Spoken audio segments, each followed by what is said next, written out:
I want to tell you a story. I was about to fight in the senior national ABA semi-finals and I was absolutely terrified because the person I was about to step in the ring with beat me 12 months earlier. He was the African champion from Nigeria who came to the UK. This guy has won multiple national African champions. I don't think he'd been beat. He was a fast southpaw who could punch hard with both hands and he was knocking everyone out. He was as tough as they come. And before I boxed him 12 months earlier, I'd won 7 national titles in a row. I was the #1 fighter in the country. I stepped up to senior level. This guy came in from Africa and beat us. And what people normally say when they get beat is, oh, I want a rematch. I want to prove myself to him. I want to beat him again. But not me. I was thinking, I hope I don't ever have to fight this guy again. He was an absolute beast. But he entered the same tournament as me and he was knocking everyone out until we got to the semi-finals on this day and it was time for me to step in the ring with him again. Now, before I show you that fight and get onto it, I just want to say, I was the golden boy in my gym, in my area, winning all these titles. And no one had ever beat me from Great Britain since I was like 13 years old. And now I was 21. And I always remember one of the coaches in my gym was always making fun of me saying, oh, I'm going to get Tony Salam to come up, he'll sort you out. And it really got to us. So here I was about to step in the ring with him again and I put enormous pressure on myself. And as well, I knew if I won this tournament, I would get selected for England to go to the Commonwealth Games, which if you're American and you don't know what these are, this is a tournament like the Olympics, huge, but for the Commonwealth countries. So here I was, stepping in the ring with this guy again, terrified because he could punch really hard with either hand. He was shredded. I remember he had massive arms as well. But that southpaw style was something that I really used to struggle with. I'm going to show you exactly how this fight came. Now, right now you can see me, I'm a little nervous there. I'm moving around the ring, hitting myself a little bit. I'm thinking, come on, Tony, come on, Tony. But as well, I'm always thinking about the power in his hands. I used to always go about the judges, I stopped in the middle of the ring. I've never watched this fight back for absolutely years. Now, what you're about to see is something that you'll probably not expect with 2 high-level fighters. And here it is. So you see the southpaw style? I come out, I'm the taller guy. I've got my lead hand out there. Can you see what I'm doing? I'm putting that small pressure on with my front foot. Little feints here and there. And there, straight away, I feint the jab there through the middle. Then I turn that jab into a lead hook. And I hit him. So right there, I think I scored the first point of the fight. But now, again, I'm back to it. I'm waiting. He's a counter-puncher. See what he's doing? He's waiting as well. We've both got our lead hands out. And as soon as I think that he's going to come forward and throw his big left hand, let's see what I do for my defense. Boom, I push off my front foot and I move back. Now this is killing a little bit of confidence in him. Not right now because it's really early in the fight, but for him to not throw that left hand because now he thinks, I'm going to miss. And it's that footwork, what you can see right now, which is helping me control this fight. And if you see, the lead hand is out. I'm not throwing any punches, but I'm putting pressure on.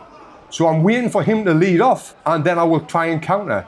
But I'm just waiting and waiting. Now, to a lot of people, this might look boring, but this is a high-level fight right now. I'm feinting, I'm waiting. He comes forward, I move back, and then I try and swing that lead hook to counter. Again, he's coming forward. Now, he's probably thinking, getting a bit frustrated with all of the waiting.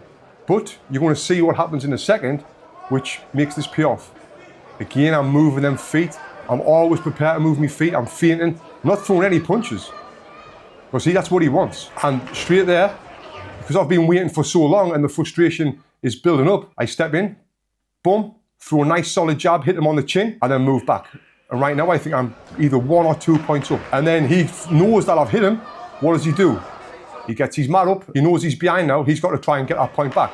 Now he's starting to fight a little bit on emotion, which is exactly what I wanted right now. He's rushing in again, boom. I hit him with a pivot hook, you can see there. The hook's landed and then the back foot comes out. He's went wild with his hand over the top. And now he's thinking, oh no, what's happening? He knows he's behind. Round 1 down, I'm either 1 or 2 points up and he hasn't landed 1 punch on me. Now his corner will be telling him, you've got to throw some punches now. And when I'm coming out, I'm prepared for him to start throwing punches.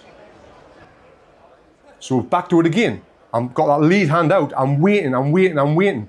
Keeping that back hand up by my face. Keeping that nice wide stance. So I'm always in a position to throw a punch, but I can always move as well. And you see what he's doing? What any high level southpaw does. Look what he's doing. he is moving to his right, away from my right hand. So you see, he's stepping around, he's trying to get his foot on the outside, which he has. What my game plan would normally be, especially if the guy was taller than me, would be the opposite. I would try and get my foot on the outside now. So we're here, I'm still waiting. I look for that right hand, I miss, I'm short with it. Lead hand's out. And right now, I am so switched on. So switched on. You can't switch off for a second with this guy.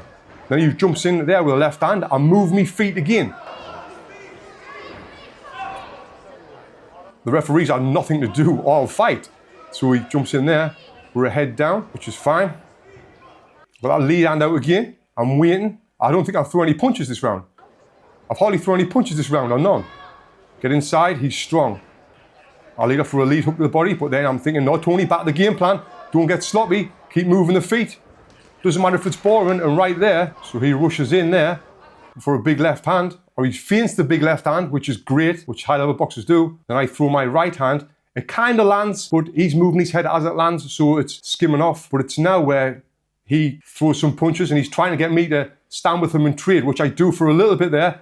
But then it's like, Tony, I've got to get back to my game plan. And then I step back, and then there is that nice long lead hook again, which is perfect for a southpaw. So it's coming out, boom.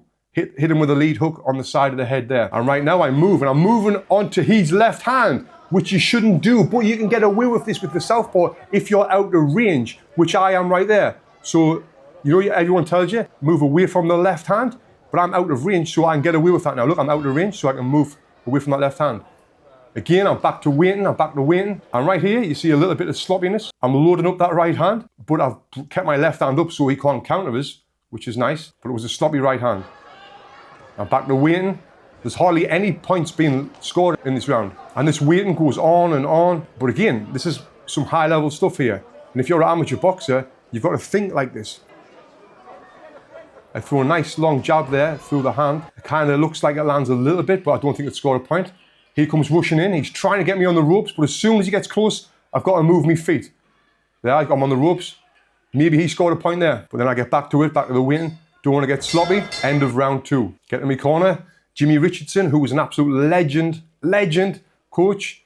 He's there helping us, and I'm guessing that he's saying, Tony, keep it under control. Don't get sloppy. Don't get your back on the ropes.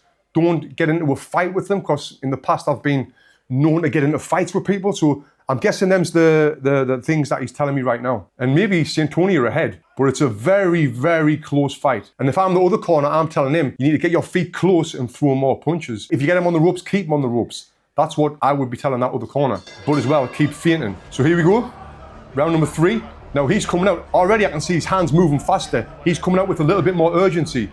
I'm staying calm and relaxed. And then I throw the jab there, which is the most important punch in boxing, even against southpaws. And you'll see here, boom. And it lands, but he's moving back at the same time. So maybe it didn't count as a scoring punch. I don't know right now, but it actually was. But now he's starting to rush.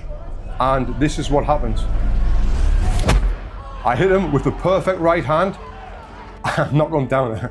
I'm actually getting goose pimples now thinking about this. This is actually one of the highlights of my career. I had 106 fights, and that moment right there was one of the best moments of my life, actually, putting him down. Now, let's watch this again in slow motion. I feel like I'm going to fill up seeing this, because the happiness that kind of brought, especially after the fight, was amazing. So he's got his lead hand up, which you should do when you're coming in close.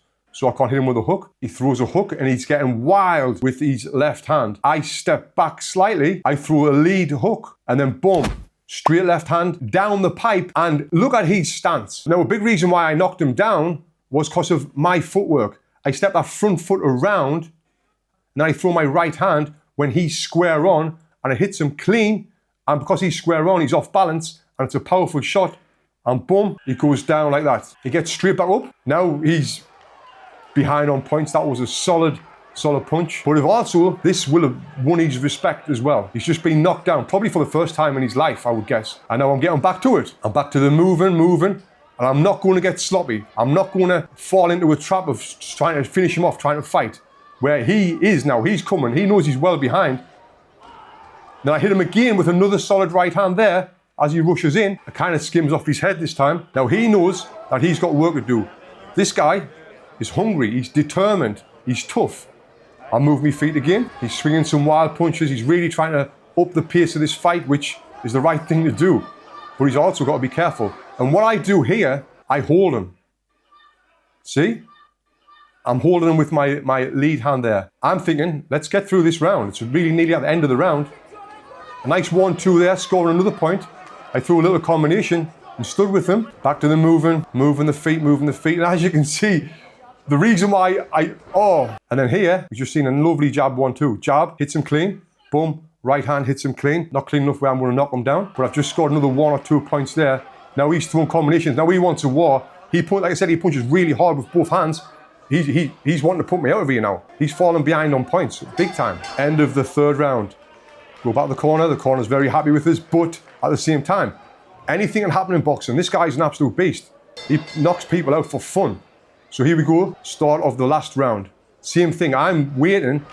He comes and leads off. Look at that, he lands a nice little left hand there. He pushes down my lead hand and throws a nice 1-2 or a hook 2. I'm back in the moving. Now he lands a lovely left hand to the chest area, which is a great place to hit someone. And he's getting throwing loads of punches now. But like I said, I like to fight. I like to have a fight. I'm a fighter, so I want to stand there. I'm like, come on, let's go. But he hits me there with a nice left hand, then a right hook on the temple, and again with a nice 1-2. Like, ooh, this is a bad idea. Move, I'm away, let's hold him. Now I'm going into his territory. Now he wants to, have this fight with us, but I need to get back to my waiting, and I am waiting there. Now, just look at my footwork right now. Like, this is why I had so much success in boxing. Winning an Olympic medal, a European gold, and doing so well against monsters like this guy because of my footwork. Now, if you do boxing, you really should fix your feet. It's the most important thing, I'm telling you. And you can do that by using the Boxing Footwork Academy. I teach you so many tips and tricks about footwork. The link is below. You can scan this on the screen right now. Go to boxingfitness.com/footwork. This program is a game changer, mate. A game changer. And get footwork like me or even better. He tries to do some pivot. See that? He tried to do some fancy pivot here. He steps with his front foot. He pivots around. But when he does that, I'm thinking, what are you doing? And then, boom, I hit him with a straight right hand. But it wasn't completely straight. It was a bent arm shot. Now the referee's warning his corner because his corner's saying, come on, push, come on, you've got to go. It's funny. That's one of my coaches shouting, work, Tony, work. We're both called Tony. Boom, another solid right hand by me as he rushes in.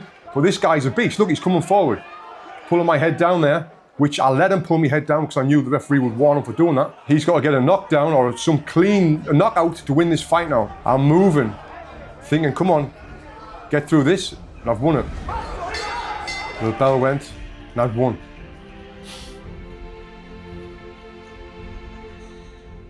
Oh, I feel like I'm filling up with tears right now. This meant so much to us. It really, really meant so much to us. I think it's one of the, other than the Olympics, I had a few good wins, but other than winning a national final, this was the best fight, best feeling that I ever had in the world. Beating this guy, putting him down after the year of torment that I had. Wasn't through this coach, through someone else in the gym who used to always make fun of me about this guy.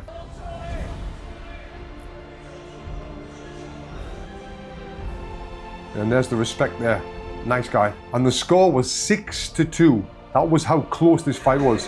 6 points to 2 fights. And you can see from my face there, one of the happiest moments of my life. After this fight, I went on to the finals where I won the National Senior ABA Championships. And then I went to the Commonwealth Games for England. Let me know in the comments below if you like this type of video and you want me to do another one where I review my final fight in this tournament, which was actually more entertaining than that one. Now, one way you can improve your footwork is by doing the drill that I show you on this video right here. If you click here, watch this video next, I'll give you a great footwork drill.